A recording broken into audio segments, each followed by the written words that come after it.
Breaking news Andhra Pradesh మంత్రులకు శాఖలు కేటాయిస్తున్నారు. ఎవరి శాఖలేంటో ఇప్పుడు చెప్తున్నాం. పవన్ కళ్యాణ్ కు పంచాయతీరాజ్ గ్రామీణాభివృద్ధి శాఖను కేటాయించారు. నారా లోకేష్ కు మానవ వనరుల శాఖను కేటాయించారు. పవన్ కళ్యాణ్ కు ఏ శాఖను కేటాయిస్తారు, లోకేష్ ఏ శాఖను తీసుకుంటారు అనే ఆసక్తి అందరిలోనూ ఇప్పటివరకు కనిపిస్తూ వస్తుంది. పవన్ కళ్యాణ్ కు పంచాయతీరాజ్ గ్రామీణాభివృద్ధి శాఖను కేటాయించారు. వరుసగా ఎవరెవరికి ఏ శాఖలు కేటాయించారో ఇప్పుడు మీకు చెబుతున్నాం. అనుభవాన్ని బట్టి ప్రాంతాల వారీగా శాఖలను కేటాయించారు. హోంశాఖ కూడా ఈసారి మహిళకే కేటాయించారు. అనితకే హోంశాఖను కేటాయించినట్టుగా తెలుస్తోంది. అనుభవాన్ని బట్టి మరికొందరికి శాఖలు కేటాయిస్తున్నారు. ఎవరెవరికి ఏ శాఖలు కేటాయిస్తున్నారో మనం ఆర్టీవీ స్క్రీన్ పైన చూస్తూ ఉన్నాం. 24 మంది మంత్రులు ప్రమాణ స్వీకారం చేశారు. మొన్న 12వ తారీఖున అచ్చెన్నాయుడికి వ్యవసాయ శాఖను కేటాయించారు. నాదెండ్ల మనోహర్కు పౌర సరఫరాల శాఖను కేటాయించారు. చంద్రబాబు క్యాబినెట్లో శాఖలు కేటాయిస్తున్నారు. పవన్ కళ్యాణ్ లోకేష్కు కీలక శాఖలు కేటాయించారు. అనుభవాన్ని బట్టి మరికొందరికి శాఖలు కేటాయిస్తున్నట్టుగా తెలుస్తోంది. అచ్చెన్నాయుడికి వ్యవసాయ శాఖను కేటాయించారు. నారాయణకు పట్టణాభివృద్ధి శాఖను కేటాయించారు. కొల్లు రవీంద్రకు గనుల శాఖను కేటాయించారు. నారాయణకు పట్టణాభివృద్ధి శాఖ, కొల్లు రవీంద్రకు గనుల శాఖను కేటాయించారు. సత్యకుమార్కు వైద్య ఆరోగ్య శాఖను కేటాయించారు. నిమ్మల రామానాయుడుకు జల వనరుల శాఖను నిమ్మల రామానాయుడుకు కేటాయించారు. ఎవరెవరికి ఏ శాఖలు కేటాయించారు ఆర్టీవీ స్క్రీన్ పైన చూస్తున్న మొత్తం 24 మంది మంత్రులకు శాఖలు కేటాయిస్తున్నారు. గొడ్డిపాటి రవికుమార్కు విద్యుత్ శాఖ, వంగలపూడి అనితకు హోంశాఖ ఈసారి మహిళకు కేటాయించారు. ఈసారి కూడా మహిళకే హోంశాఖను కేటాయించారు. ఫరూక్కి మైనార్టీ సంక్షేమ శాఖను కేటాయించారు. ఆనం రామనారాయణ రెడ్డికి దేవాదాయ శాఖను కేటాయించారు. మొత్తం 25 మంది మంత్రులకు శాఖలు కేటాయిస్తున్నారు. పయ్యావుల కేశవ్కు ఆర్థిక శాఖ, ముందే ఆర్టీవీ కూడా చెప్పింది, పయ్యావుల కేశవ్కు ఆర్థిక శాఖను కేటాయించారు. అనగాని సత్యప్రసాద్కు రెవెన్యూ శాఖను అనగాని సత్యప్రసాద్కు కేటాయించారు. వరుసగా కొల్లు పార్థసారథికి హౌసింగ్ ఐఎన్పిఆర్ శాఖను కేటాయించారు. డోలా బాల వీరాంజనేయ స్వామికి సాంఘిక సంక్షేమ శాఖను కేటాయించారు. ఎవరెవరికి ఏ శాఖలు కేటాయించారో మనం చూస్తున్నాం. ఏపీ క్యాబినెట్లో శాఖల కేటాయింపు జరుగుతోంది. గుమ్మడి సంధ్యారాణికి గిరిజన స్త్రీ సంక్షేమ శాఖను కేటాయించారు. బీసీ జనార్దన్ రెడ్డికి R&B శాఖను కేటాయించారు. రోడ్లు భవనాల శాఖను బీసీ జనార్దన్ రెడ్డికి కేటాయించారు. 24 మంది మంత్రులకు శాఖలు కేటాయిస్తూ ఉన్నారు. టేజే భరత్కు పరిశ్రమలు వాణిజ్య శాఖను కేటాయించారు. సవితకు బీసీ సంక్షేమ శాఖను సవితకు కేటాయించారు. చంద్రబాబు దగ్గర ఏ శాఖలు ఉంచుకుంటున్నారు, ఎవరికి ఏ శాఖలు కేటాయిస్తున్నారనే ఉత్కంఠ ఆసక్తి కనిపిస్తుంది. రామ్ ప్రసాద్ రెడ్డికి రవాణా క్రీడల శాఖను కేటాయించారు. కొండపల్లి శ్రీనివాస్కు చిన్న తరహా పరిశ్రమలు శాఖను కొండపల్లి శ్రీనివాస్కు కేటాయించారు. వాసంశెట్టి సుభాష్కు కార్మిక శాఖను కేటాయించారు. కందుల దుర్గేష్కు టూరిజం సినిమాటోగ్రఫీ శాఖను కేటాయించారు. సినిమాటోగ్రఫీ శాఖ జనసేన పార్టీ నుంచి గెలిచిన మంత్రికే కేటాయించారు. టూరిజం సినిమాటోగ్రఫీ శాఖను కందుల దుర్గేష్కు కేటాయించారు. ఒక రకంగా పవన్ కళ్యాణ్ దగ్గర ఉన్నట్టే పవన్ కళ్యాణ్కి ఆ శాఖను కేటాయిస్తారేమో అని అనుకున్నారు. పవన్ కళ్యాణ్కు డిప్యూటీ సీఎం హోదాతో పాటు పంచాయతీరాజ్ గ్రామీణాభివృద్ధి శాఖను కేటాయించారు. పవన్ ఒకే ఒక్క డిప్యూటీ సీఎం ఉంటారు. హోదా ఇంకెవరికి ఆ హోదాని ఇవ్వకూడదనే ఉద్దేశంలో, పవన్ కళ్యాణ్కు ఆ గౌరవాన్ని ఇవ్వాలి అనే ఉద్దేశంతో డిప్యూటీ సీఎం హోదాను పవన్ కళ్యాణ్కు మాత్రమే కేటాయించారు. పంచాయతీరాజ్ గ్రామీణాభివృద్ధి శాఖను పవన్ కళ్యాణ్కి ఇచ్చారు. నారా లోకేష్కు మానవ వనరులు ఐటీ శాఖను కూడా నారా లోకేష్కే కేటాయించారు. గతంలో కూడా ఐటీ శాఖ బాధ్యతలు నిర్వహించిన అనుభవం నారా లోకేష్కి ఉంది. సో నారా లోకేష్కి ఐటీ శాఖను కూడా ఇచ్చారు. అచ్చెన్నాయుడికి వ్యవసాయం, నాదెండ్ల మనోహర్కు పౌర సరఫరాల శాఖను నాదెండ్ల మనోహర్కు కేటాయించారు. మొత్తం మంత్రులందరికీ శాఖలు కేటాయించారు. నారాయణకు మున్సిపల్ పట్టణాభివృద్ధి శాఖను నారాయణకు కేటాయించారు. గతంలో కూడా ఆయన ఆ శాఖ బాధ్యతలు నిర్వహించిన అనుభవం ఉంది. కొల్లు రవీంద్రకు ఎక్సైజ్ గనులు, ఎక్స్పెక్ట్ చేసిందే కొల్లు రవీంద్రకు ఎక్సైజ్ గనుల శాఖను కేటాయిస్తారని ఆర్టీవీ ముందుగానే చెప్పింది. సో ఎవరెవరికి ఏ శాఖలు కేటాయించారనేది మనం ఆర్టీవీ స్క్రీన్ పైన చూస్తున్నాం. కొల్లు రవీంద్రకు ఎక్సైజ్ గనుల శాఖను కేటాయించారు. సత్యకుమార్కు వైద్య ఆరోగ్య శాఖ, బీజేపీ నుంచి గెలిచిన సత్యకుమార్కు వైద్య ఆరోగ్య శాఖను కేటాయించారు. నిమ్మల రామానాయుడుకు జల వనరుల శాఖను నిమ్మల రామానాయుడుకు కేటాయించారు. మొత్తం చంద్రబాబుతో సహా 25 మంది క్యాబినెట్ ఆంధ్రప్రదేశ్లో ఉంటుంది. చంద్రబాబు తన టీంకు శాఖలు కేటాయిస్తున్నారు. గొట్టిపాటి రవికుమార్కు విద్యుత్ శాఖ, వంగలపూడి అనితకు హోంశాఖ మహిళకే కేటాయిస్తారు అని ఆర్టీవీ ముందుగానే చెప్పింది. అనితకు హోంశాఖను కేటాయించే అవకాశం ఉంటుందని ఆర్టీవీ ముందుగానే చెప్పింది. ఇప్పుడు అవే ఇక్కడికి వస్తూ ఉన్నాయి. ఎన్ఎండి ఫరూక్ మైనార్టీ న్యాయశాఖ, రామనారాయణ రెడ్డికి దేవాదాయ శాఖను కేటాయించారు. పయ్యావుల కేశవ్కు ఆర్థిక శాఖను పయ్యావుల కేశవ్కు కేటాయించారు. అనగాని సత్యప్రసాద్కు రెవెన్యూ శాఖను కేటాయించారు. ఒకసారి మా ప్రతినిధి రాజేష్తో మాట్లాడదాం. రాజేష్, శాఖల కేటాయింపు ప్రకటించారు. ఎవరెవరికి ఏ శాఖలు కేటాయించారో మనం ఫోటోలతో సహా గ్రాఫిక్స్తో సహా ఆర్టీవీ స్క్రీన్ పైన చూస్తున్నాం. ఈ శాఖల కేటాయింపులో ఏ అంశాలను పరిశీలనలోకి తీసుకుంటూ ఈ శాఖలను ఆయా మంత్రులకు కేటాయించారు? అంటే సమర్థతతో పాటు వాళ్ళు ఏ శాఖల నిర్వహణ సంబంధించి ఏ విధంగా ఉంటుందనే దానిపైన కసరత్తు చంద్రబాబు 3 రోజుల పాటు కసరత్తు చేసి శాఖల కేటాయింపు అయితే చేశారు. కొన్ని అనూహ్య నిర్ణయాలు కూడా దీంట్లో కట్టబడ్డాయి. ముఖ్యంగా లోకేష్, పవన్ కళ్యాణ్ ఇద్దరికి సంబంధించిన అంశంలో ఒకవైతే అయితే, రెండోది కీలకమైన ఆర్థిక శాఖ, రెవెన్యూ, ఈ 2 శాఖలు ఎవరు కేటాయిస్తారనే అంశం మీద పెద్ద ఎత్తున చర్చ జరిగింది. ఈ నేపథ్యంలోనే ఆర్టీవీ ముందుగా చెప్పినట్టే రెవెన్యూ ఆర్థిక శాఖను పయ్యావుల కేశవకి కేటాయించారు. ఇక రెవెన్యూ శాఖ ఆనం రామనారాయణ రెడ్డికి వెళుతుంది అనుకున్నారు. కానీ అనూహ్యంగా అనగాని రేపటి నుంచి వరుసనే 3 సార్లు గెలిచినటువంటి అనగాని సత్యప్రసాద్కి రెవెన్యూ శాఖని కట్టబెట్టారు. రెవెన్యూ శాఖ ప్రస్తుతం అనగాని సత్యప్రసాద్ కేటాయించారు. రెవెన్యూ రిజిస్ట్రేషన్ స్టాంప్స్ని ఆయనకి కేటాయించిన పరిస్థితి. వాటితో పాటు ఇరిగేషన్ కూడా చాలా కీలకమైన శాఖ. ఇరిగేషన్ చూస్తే కనుక ఇరిగేషన్ శాఖకు చూస్తే కనుక ముందుగా మనం చూస్తే కనుక మిగతా శాఖలు చూస్తే కనుక 24 మంత్రులు ఒకసారి చూస్తే కనుక పవన్ కళ్యాణ్కి పంచాయతీరాజ్, రూరల్ డెవలప్మెంట్, అదేవిధంగా environment, forest, science and technology కేటాయించారు. నారా లోకేష్కి విద్యాశాఖ, హ్యూమన్ రిసోర్స్ అంటే విద్యాశాఖతో పాటు ఐటీ, ఎలక్ట్రానిక్స్ అండ్ కమ్యూనికేషన్స్, దాంతోపాటు ఆర్టీజీ అనే శాఖని 2018లో ఒక శాఖగా దాన్ని మార్చారు చంద్రబాబు. ఇప్పుడు ఆ శాఖని, ఆర్టీజీ శాఖను కూడా నారా లోకేష్ కేటాయించారు. అగ్రికల్చర్ సంబంధించిన అన్ని అగ్రికల్చర్, మార్కెటింగ్, అదేవిధంగా animal husbandry, dairy development, fisheries ఇవన్నీ కూడా కింజరపు అచ్చెన్నాయుడికి అయితే కేటాయించారు. కీలకమైన శాఖలు ఇవి కూడా. కొల్లు రవీంద్ర గతంలో ఎక్సైజ్ శాఖ మంత్రిగా పనిచేశారు. ఇప్పుడు అదనంగా మైన్స్ అండ్ జియాలజీ, గనుల శాఖ, గనులు భూగర్భ శాఖతో పాటు ఎక్సైజ్ శాఖను కూడా కొల్లు రవీంద్రకి కేటాయించడం జరిగింది. నాదెండ్ల మనోహర్కి ఆల్రెడీ 2 రోజుల నుంచి స్పెక్యులేషన్స్ వచ్చాయి, సివిల్ సప్లైస్ ఇస్తారని. దాంట్లో భాగంగా ఆయనకి food and civil supplies, consumer affairs శాఖను కేటాయించారు. ఇక పొంగూరు నారాయణ అందరూ ఊహించినట్టే మున్సిపల్ అండ్ అర్బన్ డెవలప్మెంట్ శాఖను అయితే కేటాయించారు. రాజధానిలో కీలకంగా ఉండేటువంటి శాఖ కాబట్టి పొంగూరు నారాయణకి ఆ శాఖ కేటాయించారు. ఇంకా వంగలపూడి అనిత మొదటి నుంచి ప్రచారం జరుగుతుంది. ఒకవేళ మహిళకి హోంశాఖ ఇవ్వాల్సి వస్తే అనిత పేరు ఫస్ట్ ప్రియారిటీ ఉంటుందని మొదటి నుంచి మనం చెప్తున్నాము.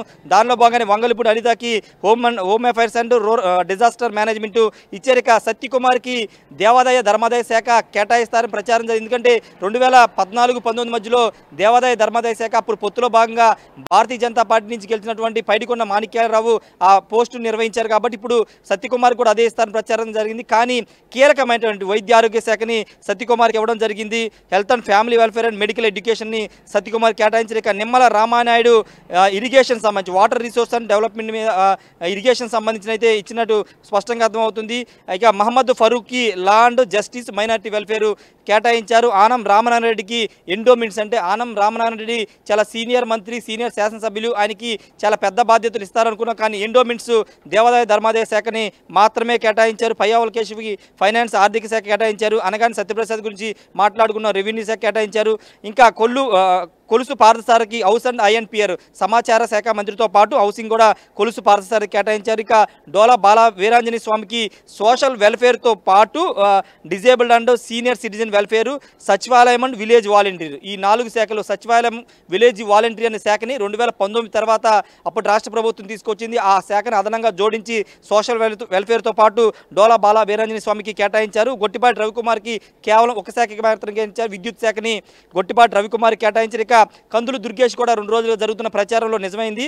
టూరిజం, కల్చర్ అండ్ సినిమాటోగ్రఫీ శాఖని కందులో దుర్గేష్కి కేటాయిస్తారన్న ప్రచారం జరిగింది. దానిలో భాగంగా ఆయనకి అదే శాఖను కేటాయించారు. గుమ్మడి సంధ్యారాణి సాలూరు నుండి గెలిచినటువంటి గుమ్మడి సంధ్యారాణికి women and child welfare, tribal welfare అంటే ఈమె ఎస్టీ కాబట్టి ట్రైబల్ వెల్ఫేర్ గిరిజన సంక్షేమ శాఖ కేటాయిస్తూనే ఉమెన్ అండ్ చైల్డ్ వెల్ఫేర్ శ్రీ శిశు సంక్షేమ శాఖను కూడా కేటాయించారు. ఇక బీసీ జనార్దన్ రెడ్డి అనంతపురం బనగానపల్లి నుండి గెలిచిన బీసీ జనార్దన్ రెడ్డికి R&B roads and building, infrastructure and investments సంబంధించినటువంటి శాఖను కేటాయించారు. కర్నూలు నుంచి గెలిచినటువంటి టీజీ భరత్ వైశ్య కమ్యూనిటీ చెందినటువంటి టీజీ భరత్కి industries and commerce and food processing శాఖను అయితే కేటాయించారు. ఇక సవితమ్మ పెనుగొండ నుంచి గెలిచినటువంటి అనంతపురం సవితకు BC welfare, economic weaker section welfare and handlooms and textiles శాఖను అయితే కేటాయించారు. బీసీ వెల్ఫేర్ అనేది చాలా కీలక శాఖ కాబట్టి బీసీ మహిళగా ఉన్న సవిత కేటాయించారు. ఇక వాసన్ శెట్టి సుభాష్ రామచంద్రపురం నుండి గెలిచిన వాసన్ శెట్టి సుభాష్కి labour, factories, boilers and insurance medical services శాఖని కేటాయించారు. లేబర్ అంటే కార్మిక శాఖ కేటాయించారు వాసన్ శెట్టి సుభాష్కి. ఇక కొండపల్లి శ్రీనివాస్కి అయితే MSME అదేవిధంగా సెర్పు, NRI ఎంపవర్మెంట్ రిలేషన్ శాఖను అయితే కేటాయించారు. మండిపల్లి రాంప్రసాద్ రెడ్డి రాయచోటు నుండి గెలిచినటువంటి మండిపల్లి రాంప్రసాద్ రెడ్డికి ట్రాన్స్పోర్ట్, యూత్ అండ్ స్పోర్ట్స్ శాఖను అయితే కేటాయించారు. దీంట్లో కొన్ని కీలక నిర్ణయాలు ఖచ్చితంగా చంద్రబాబు ఇన్ని రోజులు ఎందుకు కసరత్తు చేశారనే దాన్ని మనం అర్థం చేసుకుంటే ఈ శాఖల కేటాయింపు కోసమైనా ఎక్కువ కసరత్తు చేసినట్టు మనకి చాలా స్పష్టంగా అర్థమవుతుంది. కింజరాపు అచ్చెన్నాయుడికి వ్యవసాయ శాఖ కేటాయించడంతో పాటు అనగానికి రెవెన్యూ శాఖ కేటాయించడం అనేది కొంత కీలక నిర్ణయంగానే చూడాలి. ఎందుకంటే అనగానికంటే అచ్చెన్నాయుడు చాలా సీనియర్ పొలిటీషియన్, సీనియర్ మంత్రి, ఆయనకి ఇంకా కొంత కీలకమైన బాధ్యతలు అప్పగిస్తారనుకున్నాం. కానీ అనూహ్యంగా ఆయనకి వ్యవసాయ శాఖ, మార్కెటింగ్ శాఖను కేటాయించి అనగానికి మొదటిసారి క్యాబినెట్లోకి వస్తున్నటువంటి అనగానికి రెవెన్యూ శాఖను అయితే కేటాయించారు. ఇక పయ్యావుల కేశవ్కి ఆర్థిక శాఖ మీద పట్టుంది. ఆయన 2019 నుంచి 24 వరకు PSC చైర్మన్గా పనిచేసిన అనుభవం ఉంది కాబట్టి పద్దుల మీద అవగాహన ఉంది కాబట్టి పయ్యావుల కేశవ్ వైపే చంద్రబాబు ఆర్థిక శాఖకి మొగ్గు చూపారని చెప్పవచ్చు. ఇక అనిత విషయంలో కూడా చంద్రబాబు కీలక నిర్ణయం తీసుకున్నారు. ఎందుకంటే 5 ఏళ్లుగా ఆమె చాలా పోరాటం చేశారు, కేసులను ఎదుర్కొన్నారు, అనేక ధర్నాలు, దీక్షలు చేసిన నేపథ్యం చూసాం కాబట్టి అనితకి హోమ్ అఫైర్స్ ఇచ్చారు.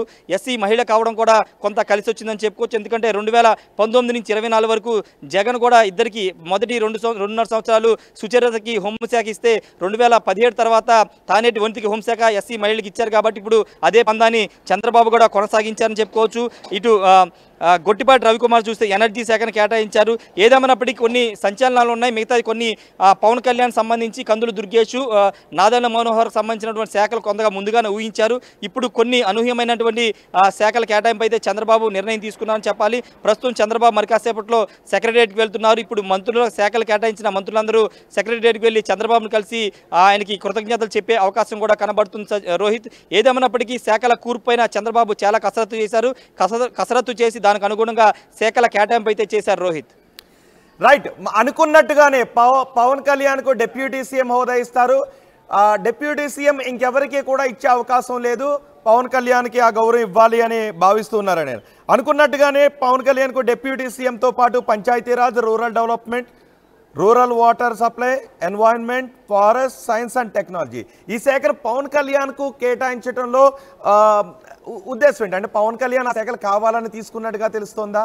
ఒకసారి మా కృష్ణమోహన్ ఉన్నారు, రాజేష్ మీరు కొద్దిసేపు అందుబాటులోనే ఉండండి. కృష్ణమోహన్ కూడా మనకు అందుబాటులో ఉన్నారు. కృష్ణమోహన్, శాఖల కేటాయింపుని ఏ విధంగా చూడాలి? ఎస్ సార్, డెఫినెట్గా రోహిత్, శాఖల కేటాయింపుని మొదటి నుంచి మనం కొంత దీని మీద ఊహించినట్టుగానే జరిగింది. కాకపోతే నారా లోకేష్ విషయంలో కావచ్చు, మున్సిపల్ అడ్మినిస్ట్రేషన్ విషయంలో కావచ్చు, పవన్ కళ్యాణ్ విషయంలో కావచ్చు, వీటన్నిటిలో కూడా చాలా వరకు అయితే కొన్ని శాఖలకు సంబంధించిన వ్యవహారంలోనే కొంత అటు ఇటు మార్పులు చివరి క్షణంలో జరిగాయి అనేది ప్రధానంగా మనకు వినిపిస్తున్న దాంట్లో ఆనం రామనారాయణ రెడ్డికి సంబంధించిన ఆ శాఖ కూడా చివరి నిమిషంలో మారింది అనేది మనకు వస్తున్న సమాచారం. రెండవది సేమ్ సత్యకుమార్ వ్యవహారంలో కూడా సత్యకుమార్కి మొదట ఎండోమెంట్స్ వచ్చింది, అయితే దీంట్లో కొంత మార్పులు చేర్పులు జరిగాయి అనేది స్పష్టమవుతోంది. బేసిక్గా మొత్తంగానే ఒకసారి కానీ చూసుకుంటే ఇప్పుడు పవన్ కళ్యాణ్ డిప్యూటీ సీఎం మనం మొదటి నుంచి చెప్తూనే వచ్చాం, డిప్యూటీ సీఎంగా ఆయన కేటాయించారు. తర్వాత రూరల్ డెవలప్మెంట్, గ్రామీణ, నిన్న కూడా మనం మాట్లాడుకుంటూనే వచ్చాం, rural development, rural water supply, environment and forest, science and technology. So శాఖలైతే 5 శాఖలు కేటాయించినప్పటికీ కూడా కొంత ప్రెజర్ ఉండే శాఖలు అంటే పంచాయతీరాజ్ మాత్రం చాలా పెద్ద డిపార్ట్మెంట్. పంచాయతీరాజ్లో చాలా వర్క్ ఉంటుంది. గతంలో ఇదే శాఖను నారా లోకేష్ కూడా నిర్వహించిన పరిస్థితి అయితే ఉంది. సో ఆ యాంగిల్లో ఇది పంచాయతీ రాజ్కి పవన్ కళ్యాణ్కి ఇచ్చేసిన పరిస్థితి. ఎందుకంటే rural development and panchayat raj రెండు కూడా చాలా పెద్ద శాఖలు. ఈ రెండు శాఖల్ని పవన్ కళ్యాణ్ని కేటాయించడం చాలా అంటే బహుశా ఇది ఆయన పట్టుబట్టినట్టుగానే మనకి అర్థమవుతోంది. అయితే నారా లోకేష్కి సంబంధించి వచ్చేసరికి human resource development and IT, electronics and communication, RTG ఇది మొదటి నుంచి ఊహించాం. ఐటీ ఖచ్చితంగా ఆయన కోరుకుంటున్నారు. ఈసారి పెద్ద సంస్థలు ఆంధ్రప్రదేశ్కి తీసుకురావాలనేది తన కళ అనేది మొదటి నుంచి చెప్తూ వస్తున్న పరిస్థితి. అయితే అచ్చెన్నాయుడికి సంబంధించి agriculture, cooperative marketing, animal husbandry, dairy development and fisheries. So ఈయనకు కూడా దాదాపుగా 4 శాఖలు కేటాయించిన పరిస్థితి ఉంది. Kollu Ravindra mines and geology, ఇది కూడా మైన్స్ కొల్లు రవీంద్రకి ఉంటుంది. ఎక్సైజ్ కూడా గతంలో కూడా ఈయన పనిచేసిన ఎక్స్పీరియన్స్ ఉంది. గతంలో కూడా కొల్లు రవీంద్ర ఎక్సైజ్ మినిస్టర్గా కూడా పనిచేసిన పరిస్థితి అయితే ఉంది. ఇక నాదెండ్ల మనోహర్కి food and civil supplies and consumer affairs ఇచ్చిన పరిస్థితి. పొంగూరు నారాయణ మొదటి నుంచి అనుకుంటూనే ఉన్నాం municipal administration and urban development ఉంటుందో అనేది. అలాగే అనితాకి హోమ్ అఫైర్స్, నిజంగానే అనితాకి హోమ్ అఫైర్స్ మొదటి నుంచి అనుకుంటారు. కొంత చర్చ అయితే జరిగింది. అంటే హోంశాఖ ఎస్సీ సామాజిక వర్గం నుంచి అనితాకి ఇవ్వబోతున్నట్టు కొంత సమాచారం ఉన్నింది. కానీ ఈ అంత ఖచ్చితంగా ఇస్తారు అన్నది. కానీ అనితాకి హోంశాఖ ఇవ్వడం చాలా వరకు కూడా ఇప్పుడు బాగా చర్చ అవుతుంది. ఎందుకంటే గతంలో పార్టీ ఇబ్బందుల్లో ఉన్నప్పుడు కూడా అనిత చేసిన ఎఫెక్ట్స్ చాలా పార్టీ గుర్తుపెట్టుకుంది. ఎందుకంటే అనిత ఈ వ్యవహారంలో చాలా గట్టిగా ఫైట్ చేసింది. ప్రత్యర్థి పార్టీలు, అప్పుడు అధికారంలో ఉన్న పార్టీలు ఈమెను చాలా రకాలుగా ఇబ్బందులు పెట్టాలని ఒక ప్రయత్నం చేశారు. కాబట్టి ఆమె ఖచ్చితంగా ఆమెకి ఈ శాఖను కేటాయించిన పరిస్థితి, హోంశాఖ కేటాయించిన పరిస్థితి మనకి చాలా స్పష్టంగా కనపడుతుంది. ఇక సత్యకుమార్కి మొదట వచ్చిన చర్చ ఏంటంటే ఈయనకి ఎండోమెంట్స్ కేటాయించారని. అయితే ఇప్పుడు సడన్గా లాస్ట్ మూమెంట్లో కొంత ఇదంతా కూడా ఢిల్లీకి వెళ్ళి ఢిల్లీ నుంచి మళ్ళీ ఓకే అయ్యి వచ్చిన పరిస్థితి కొంత కనపడుతోంది. కాబట్టి దీంట్లో మున్సిపల్ అడ్మినిస్ట్రేషన్, అందులో సత్యకుమార్కి వచ్చేసరికి health and family welfare and medical and education ఒక ప్రాధాన్యత గల శాఖనే ఇక్కడ ఇచ్చిన పరిస్థితి చాలా స్పష్టంగా కనపడుతుంది. తర్వాత నిమ్మల రామానాయుడికి వాటర్ రిసోర్స్ డెవలప్మెంట్ ఇచ్చారు. అలాగే మహమ్మద్ ఫరూక్కి law and justice, minority welfare ఇచ్చారు. ఆనవ రామనారాయణ రెడ్డి ఎండోమెంట్స్ ఇచ్చారు. పయ్యావుల కేశవ్కి వస్తుందా, ఆనవ రామనారాయణ రెడ్డికి ఫైనాన్స్ వస్తుందా అనే కొంత చర్చ కూడా జరిగింది. సో దీంట్లో పయ్యావుల కేశవులకి మొత్తం మీద ఫైనాన్స్ ఇచ్చారు. Finance and planning and commercial taxes and లెజిస్లేట్లు ఇచ్చిన పరిస్థితి అయితే ఉంది. అనగాని సత్యప్రసాద్కి రెవెన్యూ రిజిస్ట్రేషన్స్ అండ్ స్టాంప్స్, పార్థసారథికి హౌసింగ్ అండ్ ఐఎన్పిఆర్ రెండు కూడా పార్థసారథికి ఇచ్చిన పరిస్థితి అయితే ఉంది. బాల వీరేంద్రనాథ స్వామికి social welfare and senior citizen welfare, తర్వాత సచివాలయం అండ్ విలేజ్ వాలంటీర్స్. సో సచివాలయ వ్యవస్థ, తర్వాత సోషల్ వెల్ఫేర్ మొత్తం కూడా వీరేంద్రనాథ స్వామికి ఇచ్చిన పరిస్థితి. గొట్టిపాటి రవికి ఎనర్జీ ఇచ్చారు. తర్వాత కందుల దుర్గేష్కి tourism and culture and cinema photography Kandula దుర్గేష్కి ఇచ్చారు. మొదట ఇది కూడా పవన్ కళ్యాణ్కి వెళ్తుంది అని కొంతమంది భావించారు. కానీ కందుల దుర్గేష్కి జనసేనకే ఈ శాఖను కూడా కేటాయించిన పరిస్థితి అయితే ఉంది. గుమ్మడి సంధ్యారానికి women and child welfare and tribal welfare ఇచ్చిన పరిస్థితి ఉంది. బికాస్ ఈమె కూడా ఎస్టీ సామాజిక వర్గం కాబట్టి ఆ శాఖలో ఆ వెల్ఫేర్ సంబంధించిన వ్యవహారాలన్నీ కూడా ఆమెకి ఇస్తే బాగుంటుందని అనుకున్నట్టుగా కనపడుతుంది. తర్వాత బీసీ జనార్దన్ రెడ్డికి R&B and infrastructure and investments ఇచ్చిన పరిస్థితి అయితే ఉంది. టీజీ భరత్కి ఇండస్ట్రీస్ రావచ్చు అనేది కొంత చర్చ అయితే మొదటి నుంచి జరిగింది. కారణం ఏంటంటే మొదటి నుంచి ఆయనకి కొంత ఇండస్ట్రీస్ మీద వాళ్ళ ఫాదర్కి సంబంధించిన ఎక్స్పీరియన్స్ ఉంది. అతను ఇండస్ట్రీస్ పెద్ద ఎత్తున నడిపే అవకాశం ఉంది. సో వీటి మీద ఎక్స్పీరియన్స్ ఉంది కాబట్టి ఖచ్చితంగా దానికి టీజీ భరత్ని తీసుకున్నట్టుగా మనకు కనబడుతుంది. సవితాని BC welfare and economically weaker sections of welfare and handlooms.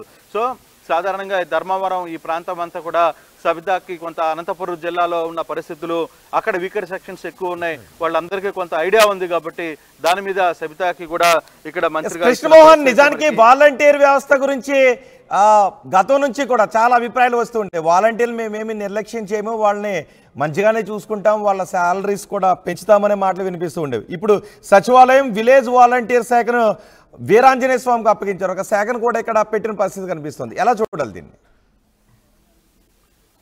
అంతకుముందు సచివాలయానికి సెపరేట్గా ఒక శాఖ కింద ఉండేది కాదు, కానీ ఇప్పుడు ఆ శాఖను కూడా ఏర్పాటు చేసి సచివాలయాన్ని, అంటే నిన్న కూడా మంత్రులు స్వయంగా చెప్తూ వచ్చారు రోహిత్. నిన్న వీరాంజనేయ స్వామి కూడా నిన్న ప్రెస్ మీట్లో కూర్చొని సచివాలయం సేవలు మేము కొనసాగిస్తాం, రేపు పెన్షన్స్ కూడా వాళ్ళ చేతుల ద్వారానే ఇంటికి వెళ్ళి మరీ ఇప్పించే ప్రక్రియను కూడా చేస్తామని చెప్పారు. అయితే ఇప్పటికీ దీంట్లో ఒక సచివాలయంలో కొందరు నాయకులను నమ్మి దాదాపుగా కొన్ని వేల మంది రిజైన్ చేశారు అధికార పార్టీని నమ్మి. ఇప్పుడు వాళ్ళని తీసుకోవాలా, వాళ్ళని తిరిగి చేర్చాలనే దాని మీద కొంత చర్చ జరుగుతుందని చెప్పి నిన్న మంత్రులు కూడా చెప్పిన పరిస్థితి. సో మరి రిజైన్ చేసిన సచివాలయంలో అంటే వాలంటీర్ వ్యవస్థ నుంచి రిజైన్ చేసిన వాళ్ళని ఉంచుతారా, లేదు మళ్ళీ వాళ్ళని తీసుకునే పరిస్థితి ఉంటుందా అనేది కొంత పార్టీలో చర్చ జరగాలి అని చెప్పి నిన్న మంత్రులు కూడా మాట్లాడిన పరిస్థితుల్లో సో దీనికంటూ సపరేట్గా శాఖను కూడా వీరాంజనేయ స్వామికి ఇచ్చిన పరిస్థితి మనం చూస్తున్నాం. గొట్టిపాటి రవికుమార్ ఎనర్జీని చూస్తున్నాం, అలాగే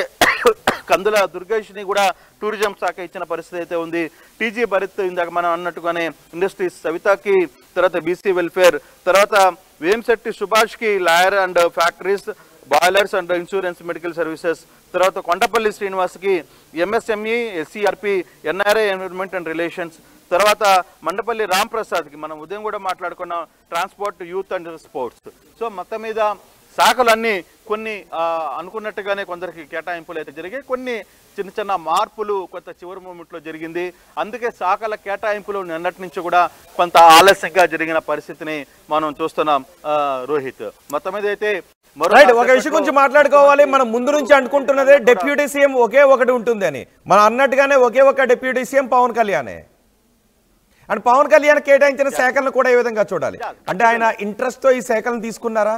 డెఫినెట్. అంటే బేసిక్గా పవన్ కళ్యాణ్కి సంబంధించిన వ్యవహారంలో ఇప్పుడు పూర్తిగా కూడా ఆయనకి కొన్ని సినిమాలకు సంబంధించిన కమిట్మెంట్, లాస్ట్ టైం జరిగిన కమిట్మెంట్ కొంత ఉంది. ఆ కమిట్మెంట్లో 3 సినిమాలు ఇంకా మధ్యలో ఉన్నాయి, వాటిని కంప్లీట్ చేయాల్సిన బాధ్యత ఉంది. కాబట్టి ఆయనకి కొంత ప్రాధాన్యత, అంటే అప్పటికి ఆయనకి ఇచ్చిన పంచాయతీరాజ్ కావచ్చు, రూరల్ డెవలప్మెంట్, అందులో రూరల్ వాటర్ సోర్స్మెంట్, ఇవన్నీ కూడా చాలా పెద్ద బాధ్యత ఉంది దాని మీద. అయినప్పటికీ ఆయన కోరుకున్న విధంగానే తనకు ఏ శాఖలైతే అవసరమైతాయో ఆ శాఖల్ని కేటాయిస్తూనే డిప్యూటీ సీఎం కూడా కేటాయించిన పరిస్థితి మనం మొదటి నుంచి చెప్తూనే వచ్చాం. డిప్యూటీ సీఎం ఓన్లీ ఒక పవన్ కళ్యాణే ఉంటారు, గతంలో వైసీపీలో లాగా 3-4 ఉండకపోవచ్చు అని కూడా మనం చెప్పాం. సో అదే ఖరారైంది. ఖచ్చితంగా ఈ వ్యవహారంలో పవన్ కళ్యాణ్కి అయితే పెద్దపీట వేసిన పరిస్థితి అయితే చాలా స్పష్టంగా కనబడుతుంది. ఎస్, పవన్ కళ్యాణ్కి వేసి తీరాల్సిన పరిస్థితి. పవన్ కళ్యాణ్ తర్వాత పార్టీ కష్టకాలంలో ఉన్నప్పుడు, తెలుగుదేశం కష్టకాలంలో ఉన్నప్పుడు డెఫినెట్గా అతని రోల్ ఈరోజు అందరూ మాట్లాడుకుంటారు. ఈవెన్ ప్రత్యర్థులు కూడా ఈరోజు పవన్ కళ్యాణ్ని మెచ్చుకునే పరిస్థితికి ఆయన తీసుకొని వచ్చారు. గతంలో 2 చోట్ల ఓడిపోయారు, ఈసారి పార్టీని కూటమిలో ఏర్పాటు చేయడంలో కీలక బాధ్యత నిర్వహించారు. అలాగే 21 సీట్లు పోటీ చేసి 21 సీట్లని గెలిపించారు. 2 ఎంపీలు పోటీ చేసి 2 ఎంపీలని గెలుపొందిన పార్టీ. సో 100% పార్టీ గెయిన్ అయిన పార్టీ ఏదైనా ఉంది అనుకుంటే ఇప్పుడు ఖచ్చితంగా అది జనసేన అని చెప్పాల్సిన పరిస్థితి మనం చూస్తున్నాం రోహిత్. రైట్ కృష్ణమోహన్, మరి కొద్దిసేపట్లో మళ్ళీ మీ దగ్గరికి వస్తాను, మిమ్మల్ని కాంటాక్ట్ చేస్తాను. ఒకసారి రాజేష్ కూడా ఉన్నారు, రాజేష్తో కూడా మాట్లాడదాం. అంతకంటే ముందు మంత్రులకు కేటాయించిన శాఖలను మరోసారి మీకు వివరిస్తున్నారు. నారా చంద్రబాబు నాయుడు దగ్గర ఉండే శాఖలు, ఆయన ముఖ్యమంత్రిగా ఉంటారు. జిఏడి, లా అండ్ ఆర్డర్ కూడా ఆయన దగ్గరే ఉంటుంది. Public enterprises and all other portfolios not allocated to ministers. ఇతర మినిస్టర్లు ఎవరికి కూడా అలోకేట్ చేయని శాఖలన్నీ కూడా ముఖ్యమంత్రి దగ్గరే ఉంటాయి. లా అండ్ ఆర్డర్ కూడా ముఖ్యమంత్రి దగ్గరే ఉంటుంది. Konidela Pawan Kalyan deputy chief minister. Pawan కళ్యాణ్కు డిప్యూటీ చీఫ్ మినిస్టర్ హోదాతో పాటు Panchayati Raj, rural development, rural water supply, environment, forest, science and technology శాఖలు పవన్ కళ్యాణ్ దగ్గర ఉంటాయి. Nara Lokesh human resources development, IT, electronics and communication, RTG, ఇవి నారా లోకేష్ దగ్గర ఉంటాయి. Kinjarapu Atchannaidu agriculture, cooperation, marketing, animal husbandry, dairy development and fisheries డిపార్ట్మెంట్లు అచ్చెన్నాయుడు దగ్గర ఉంటాయి. Kollu Ravindra mines and geology, excise శాఖలు కొల్లు రవీంద్ర దగ్గర ఉంటాయి. Nadendla Manohar food and civil supplies, consumer affairs Nadendla Manohar దగ్గర ఉంటాయి. ఇక Ponguru Narayana municipal administration and urban development, ఈ శాఖలు నారాయణ దగ్గర ఉంటాయి. అనిత వంగలపూడి అనిత దగ్గర home affairs, disaster management, home మంత్రిత్వ శాఖ వంగలపూడి అనితకు కేటాయించారు. హోం మంత్రిత్వ శాఖతో పాటు డిజాస్టర్ మేనేజ్మెంట్ కూడా అనిత దగ్గరే ఉంటుంది. Satyakumar Yadav health, family welfare and medical education Satyakumar దగ్గర ఉంటుంది. Doctor Nimmala Ramanaidu water resources development మంత్రిత్వ శాఖ నిమ్మల రామానాయుడు దగ్గర ఉంటుంది. NMD Farooq land justice minority welfare శాఖ ఫరూక్ దగ్గర ఉంటుంది. ఆనం రామనారాయణ రెడ్డి ఎండోమెంట్ శాఖకు మంత్రిగా ఆనం రామనారాయణ రెడ్డి ఉంటారు. పయ్యావుల కేశవ్కు కేటాయించిన శాఖ finance, planning, commercial taxes and legislative. Andhra Pradesh అసెంబ్లీలో బడ్జెట్ను ప్రవేశపెట్టబోయేది Payyavula Keshav. Planning, finance, commercial taxes and legislative ఈ శాఖలు పయ్యావుల కేశవ్ దగ్గర ఉంటాయి. Anagani Satyaprasad revenue, registration and stamp శాఖ అనగాని సత్యప్రసాద్ దగ్గర ఉంటుంది. బ్రేకింగ్ న్యూస్ మనం చూస్తున్నాం. కూటమిలో జనసేనకు కీలక శాఖలు కేటాయించారు. 3 మంత్రులకు మొత్తం 10 శాఖలు కేటాయించారు. జనసేన నుంచి 3 మంత్రులు ఉన్నారు. చంద్రబాబు కేబినెట్లో 3 మంత్రులకు 10 శాఖలు కేటాయించారు. పవన్ కళ్యాణ్కు డిప్యూటీ సీఎంతో పాటు 5 శాఖలు పవన్ కళ్యాణ్ దగ్గర ఉంటాయి. పవన్ కళ్యాణ్ దగ్గర ఉండే శాఖలు ఇవే: పంచాయతీరాజ్, రూరల్ వాటర్, పర్యావరణం, అటవీ శాఖ, సైన్స్ అండ్ టెక్నాలజీ శాఖలు పవన్ కళ్యాణ్ దగ్గర ఉంటాయి. మొత్తం 10 శాఖలు జనసేన పార్టీ నుంచి గెలిచిన ఎమ్మెల్యేల దగ్గర ఉంటాయి, ఆ మంత్రుల దగ్గర ఉంటాయి. నాదెండ్ల మనోహర్కు పౌర సరఫరాలు, వినియోగదారుల శాఖను నాదెండ్ల మనోహర్కి ఇచ్చారు. కందుల దుర్గేష్కు టూరిజం, కల్చర్ అండ్ సినిమాటోగ్రఫీ ఈ శాఖలు కందుల దుర్గేష్కు కేటాయించారు. జనసేనకు కీలకమైన పంచాయతీరాజ్, పౌర సరఫరాల శాఖలు జనసేన దగ్గరే ఉంటాయి. మొత్తం 10 శాఖలు జనసేన నుంచి ప్రాతినిధ్యం వహిస్తున్న మంత్రుల దగ్గర ఉంటాయి, జనసేనకు కేటాయించారు. మొత్తం ఎవరెవరి దగ్గర ఏ ఏ శాఖలు ఉంటున్నాయి? మొత్తం 24 మంది మంత్రుల దగ్గర, చంద్రబాబు నాయుడుతో పాటు 25 మంది దగ్గర ఉండే శాఖలు ఏంటో మీకు వివరిస్తున్నాను. జనసేన కార్యాలయంలో కూడా సందడి వాతావరణం మనకి కనిపిస్తోంది. జనసేన మంత్రులు వీళ్ళే: పవన్ కళ్యాణ్ డిప్యూటీ సీఎం, నాదెండ్ల మనోహర్ పౌర సరఫరాల శాఖ మంత్రి, Kandula Durgesh tourism, cinematography. Cinematography Janasena దగ్గరే ఉంది. సినిమాటోగ్రఫీని కూడా పవన్ కళ్యాణ్కే కేటాయిస్తారు అని కొన్ని ఊహాగానాలు కూడా వచ్చాయి. సినిమాటోగ్రఫీని జనసేన పార్టీ నుంచి గెలిచిన కందుల దుర్గేష్కే కేటాయించారు. Tourism, cinematography. టూరిజం గతంలో రోజా దగ్గర ఉండేది, రోజా ఆ శాఖకు మంత్రిగా ఉండేవారు. ఇప్పుడు కందుల దుర్గేష్ ఆ శాఖకు మంత్రిగా ఉంటారు. సినిమాటోగ్రఫీ కందుల దుర్గేష్ దగ్గరే ఉంటుంది.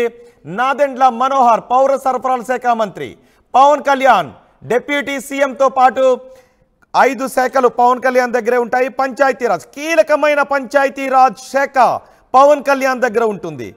రూరల్ డెవలప్మెంట్, గ్రామాలు అభివృద్ధి శాఖ, rural development, rural water supply, environment, forest, science and technology ఇవి పవన్ కళ్యాణ్ దగ్గర ఉంటాయి. మొత్తం బాల వీరాంజనేయ స్వామి దగ్గర ఉండే శాఖలు social welfare, disabled and senior citizen welfare, సచివాలయం అండ్ విలేజ్ వాలంటీర్ వ్యవస్థ. సచివాలయం అండ్ విలేజ్ వాలంటీర్ డిపార్ట్మెంట్ కూడా వీరాంజనేయ స్వామి దగ్గర ఉంటుంది. వాలంటీర్స్ కోసం ఒక ప్రత్యేక శాఖను కేటాయించారు. వీరాంజనేయ స్వామికి ఆ శాఖ బాధ్యతలు అప్పగించారు. గొట్టిపాటి రవికుమార్కు ఎనర్జీ శాఖను అప్పగించారు. కందుల దుర్గేష్కు టూరిజం, కల్చర్, సినిమాటోగ్రఫీ శాఖ. గుమ్మడి సంధ్యారాణికి women and child welfare, tribal welfare శాఖను అందించారు. బీసీ జనార్దన్ రెడ్డికి roads and buildings, R&B, infrastructure and investment శాఖను బీసీ జనార్దన్ రెడ్డికి అందించారు. టీజీ భరత్కు ఇండస్ట్రీస్, కామర్స్, ఫుడ్ ప్రాసెసింగ్ శాఖ. సవితకు BC welfare, economically weaker sections welfare, handlooms and textiles శాఖను సవితకి ఇచ్చారు. వాసంశెట్టి సుభాష్కు labour, factories, boiler and insurance medical services శాఖను వాసంశెట్టి సుభాష్కి ఇచ్చారు.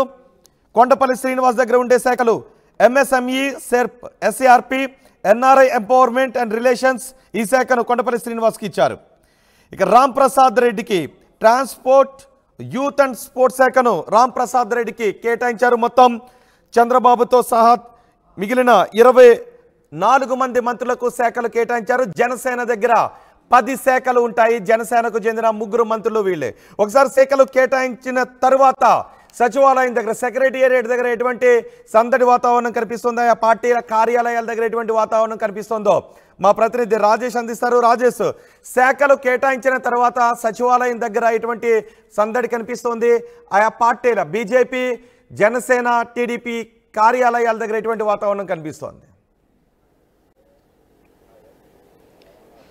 జనసేన, టీడీపీ, అదేవిధంగా భారతీయ జనతా పార్టీ కార్యాలయాల వద్ద సందడి వాతావరణం నెలకొంది. సత్యకుమార్కి భారతీయ జనతా పార్టీ 8 స్థానాలు గెలిస్తే దాంట్లో సత్యకుమార్కి కీలక వైద్య ఆరోగ్య శాఖను కేటాయించడం పట్ల ఆ పార్టీ శ్రేణులు కూడా హర్షం వ్యక్తం చేస్తున్నారు. అంటే ఉదయం వరకు చాలా స్పెక్యులేషన్స్ వచ్చినాయి, దేవాదాయ ధర్మాదాయ శాఖ బీజేపీకి వెళ్తుందని. కానీ కీలకమైనటువంటి ప్రభుత్వంలో కీలకమైనటువంటి వైద్య ఆరోగ్య శాఖని సత్యకుమార్ కేటాయించడం పట్ల ఆ పార్టీ శ్రేణులందరూ కూడా సంబరాల్లో మునిగి తేలుతున్నారు. మరోవైపు జనసేన పార్టీకి సంబంధించి చూస్తే కనుక డిప్యూటీ సీఎంతో పాటు కీలకమైనటువంటి Panchayati Raj, rural development, rural water supply ఇలాంటి కీలక ఫారెస్ట్ అండ్ ఎన్విరాన్మెంట్ సైన్స్ కీలక శాఖలు కేటాయించిన పట్ల కూడా జనసేన పార్టీ నేతలు సంబరాలు చేసుకుంటున్నారు. ముఖ్యంగా డిప్యూటీ సీఎం అనేది వాళ్ళు చాలా ఆనందం వ్యక్తం చేస్తున్నారు. ఎందుకంటే సీఎం తర్వాత సీఎం స్థాయిలో చూడాలనుకున్నారు పవన్ కళ్యాణ్. కానీ సీఎం స్థాయి కాకపోయినా డిప్యూటీ సీఎం అయిన పదవిలోకి పవన్ కళ్యాణ్ వెళ్ళిన నేపథ్యంలో జనసేన శ్రేణులు కార్యకర్తలు సంబరాలు చేసుకుంటున్నారు. అంటే ఇక్కడ ఒక ముఖ్యమైన విషయం ఏంటంటే 2014 నుంచి 19 వరకు టీడీపీ హయాంలో 2 డిప్యూటీ సీఎంలు ఉన్నారు. 2019 నుంచి 24 వరకు 4 డిప్యూటీ సీఎంలు ఉన్నారు. కానీ ఇక్కడ ఒక్కరికే డిప్యూటీ సీఎం ఇచ్చారు, అది కూడా పవన్ కళ్యాణ్కి ఇచ్చారు. కాబట్టి ఆ అథారిటీ, ఆ ఉందాతనం ఉంటుందనేది జనసేన పార్టీ కూడా బిలీవ్ చేస్తుంది. దానిలో బాగానే సంబరాలు చేసుకుంటున్నారు. మరోవైపు టీడీపీలో కూడా సంబరాలు మిన్నంటాయని చెప్పుకోవచ్చు. ఎందుకంటే శాఖల కేటాయింపుకు సంబంధించి పార్టీలో కష్టపడినటువంటి నేతలకి, అంటే పార్టీ ప్రలోభాలు పెట్టిన 2019 నుంచి 24 వరకు ప్రలోభాలు పెట్టిన పార్టీలు మారకుండాన్నటువంటి నేతలకి, ఎమ్మెల్యేలకి కీలక పదవులు అనగానే సత్యప్రసాదే మనకి ఎగ్జాంపుల్గా చూడాలి. ఆయన రేపటి నుంచి 3వ హ్యాట్రిక్ కొట్టారు. 2019లో ఆయన గెలిచిన తర్వాత పార్టీ ఫిరాయించాలని వైసీపీ నుంచి ఒత్తిడి వచ్చినా ఆయన వెనక్కి తగ్గలేదు, తెలుగుదేశంలో కొనసాగారు. కాబట్టి ఆయన కీలకమైన రెవెన్యూ శాఖను కేటాయించడం పట్ల ఆ నియోజకవర్గంలో కూడా సంబరాలు చేసుకుంటున్నారు. మరోవైపు గొట్టిపాటి రవికుమార్ కూడా చాలా ఇబ్బందులు గురయ్యారు. ఆయన పరిశ్రమలకు సంబంధించి కానీ ఆయన బ్రేకింగ్ న్యూస్, పల్లా శ్రీనివాస్కు టీడీపీ అధినేత ప్రమోషన్ ఇచ్చారు. తెలుగుదేశం ఏపీ అధ్యక్షుడిగా పల్లాను నియమించారు. పల్లా శ్రీనివాస్కు టీడీపీ అధినేత ప్రమోషన్ ఇచ్చారు. ఇంతవరకు అచ్చెన్నాయుడు స్థానంలో ఇప్పుడు పల్లా శ్రీనివాస్కు ఆ ప్రమోషన్ ఇచ్చారు. తెలుగుదేశం ఏపీ అధ్యక్షుడిగా పల్లాను నియమించారు. ఇటీవల ఎన్నికల్లో గాజువాక నుంచి ఎమ్మెల్యేగా గెలిచారు. ఇటీవల అసెంబ్లీ ఎన్నికల్లో పల్లాకే అత్యధిక మెజారిటీ వచ్చింది. ఫస్ట్ టైం అసెంబ్లీలో అడుగుపెట్టిన పల్లా శ్రీనివాస్ ఇప్పటివరకు ఏపీ టీడీపీ అధ్యక్షుడిగా వ్యవహరించారు. అచ్చెన్నాయుడు మరోసారి ఉత్తరాంధ్రకే ఏపీ టీడీపీ అధ్యక్ష పదవి దక్కింది. పల్లాకు 95,235 ఓట్ల మెజార్టీ వచ్చింది. బీసీ యాదవ సామాజిక వర్గానికి చెందిన వ్యక్తి పల్లా. గతంలోనూ బీసీకి అధ్యక్ష పదవిని ఇచ్చారు. ఇప్పుడు పల్లా శ్రీనివాస్కు అధ్యక్ష పదవిని ఇచ్చారు.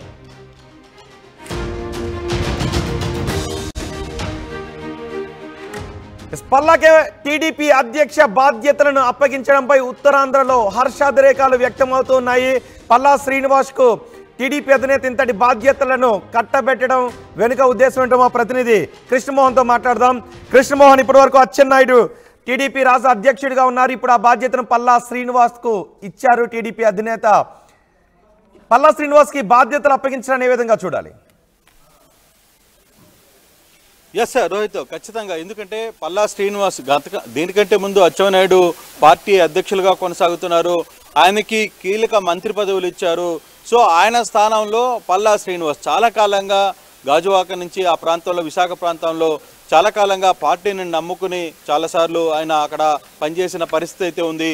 నిన్న జరిగిన ఎన్నికల్లో కూడా దాదాపుగా 95,000 మెజార్టీతో పల్లా శ్రీనివాస్ గెలుపొందిన పరిస్థితి అయితే మనం చూసాం.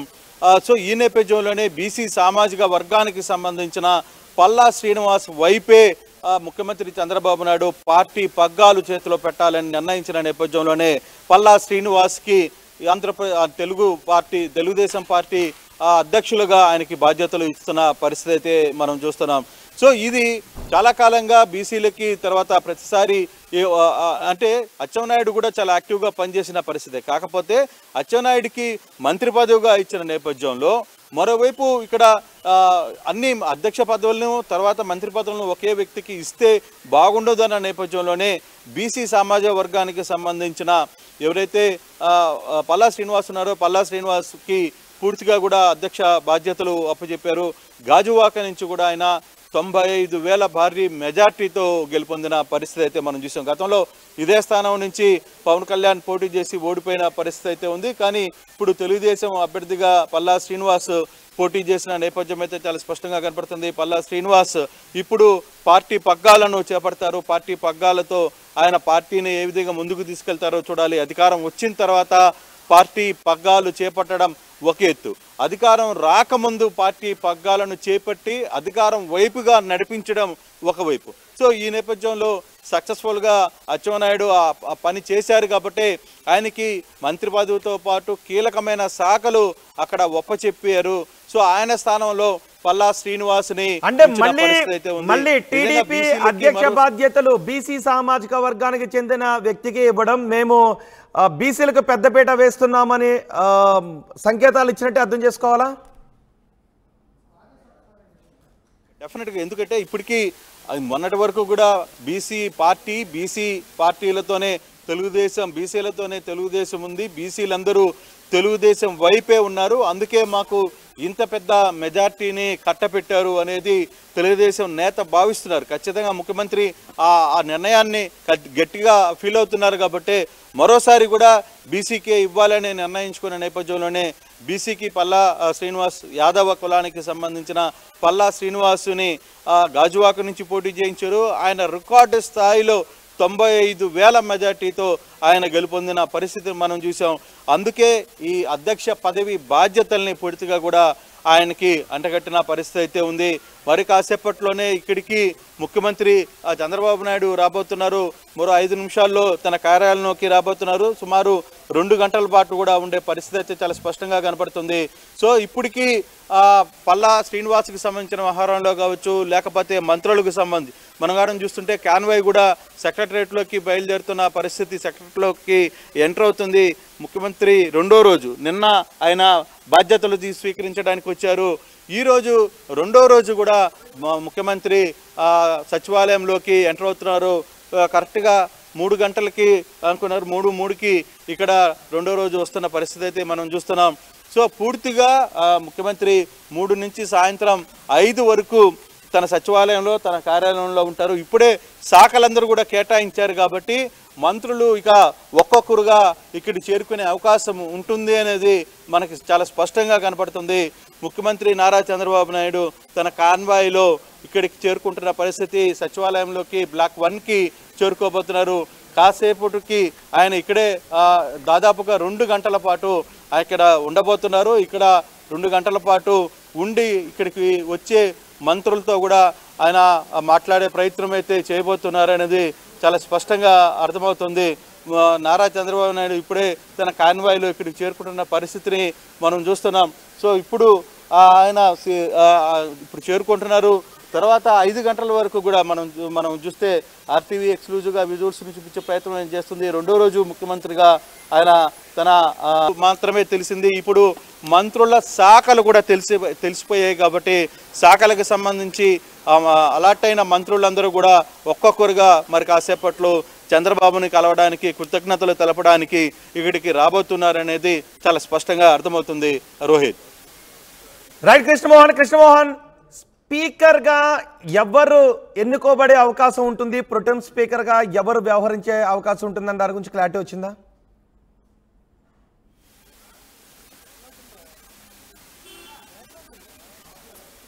ఎస్, మంత్రులకు శాఖలు కేటాయించారు.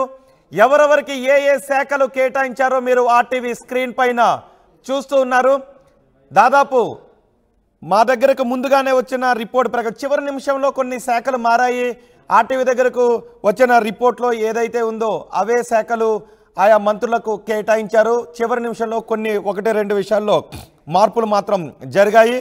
నారా చంద్రబాబు నాయుడు దగ్గర లా అండ్ ఆర్డర్ కూడా ఆయన దగ్గర ఉంటుంది, జనరల్ అడ్మినిస్ట్రేషన్ ఆయన దగ్గర ఉంటుంది, public enterprises and all other portfolios ఎవరికైతే ఇతర మంత్రులకు కేటాయించిన అన్ని శాఖలు కూడా ముఖ్యమంత్రి దగ్గరే ఉంటాయి.